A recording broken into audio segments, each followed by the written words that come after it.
नमस्कार, मी गजानन काळबांडे.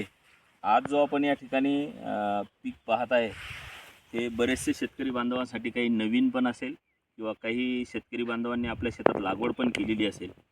तर हे चिया पीक आहे. वाशिम जिल्ह्यामध्ये मागील 2 वर्षापासून बरेचसे शेतकरी बांधव या पिकाची पेरणी करतात, चांगलं उत्पादनही घेतात. मागील वर्षी काही दिवस जवळपास 16,000 17,000 कधी 10,000 पर्यंतही या चिया पिकाची विक्री मार्केटमध्ये वाशिम मार्केट विक्रीसाठी उपलब्ध आहे. तर या पिकाबद्दल जर सांगायचं झालं तर ही लागवड केल्यानंतर बरेचसे शेतकरी बांधवांच्या अभ्यासात किंवा त्यांना जसजशी माहिती मिळते त्यानुसार ते याचं उत्पादन घेतात. मी यावर्षी एक वेगळा बदल या ठिकाणी करून बघितला की वाढीच्या अवस्थेत या चिया पिकाला आपण एक फवारणी दिली होती. ती फवारणी काय आहे, फुलोऱ्याच्या अवस्थेत न देता लक्षात ठेवा आपण ही फवारणी वाढीच्या अवस्थेत दिली. यामध्ये ॲमिनो ॲसिड, एक कीटकनाशक आणि बुरशीनाशक याची एक फवारणी घेतली. सोबत आपण याला काय केलं, जमिनीतून जे खतं देतो या खतामध्ये NPK सोबत काही मायक्रोन्यूट्रन पण दिले. यामुळं हा प्लॉट आपण बघू शकतो.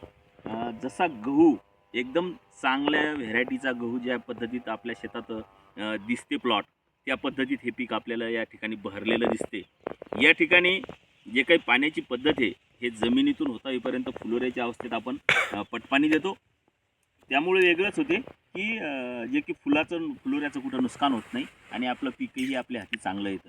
तर मी ज्याही शेतकरी बांधवांच्या शेतात चिया असेल यासाठी एक अनुभवातून एक गोष्ट सांगू इच्छितो की आपण जर याला जमिनीतून पाण्यासोबत जर 0,050 किंवा 0,5234 जर सोडलं तर हलका चिया किंवा फोच चिया म्हणतो आपण, जो थ्रेशरमधून बाहेर उडते किंवा त्याला वजन नसते, तो चिया जर आपल्याला वजनात भरवायचा असेल तर निश्चित आपण याला जमिनीतून जरी 0,050 किंवा 0,5234 दिलं तर निश्चितच आपल्या उत्पादनात वाढ होऊ शकतं आणि आपल्याला जो वजनदार आहे, वजन आहे किंवा दाण्याचा आकार आहे, साईज आहे, या सगळ्या गोष्टी या ठिकाणी मिळू शकतात आणि आपलं एकरी उत्पादन वाढू शकतं.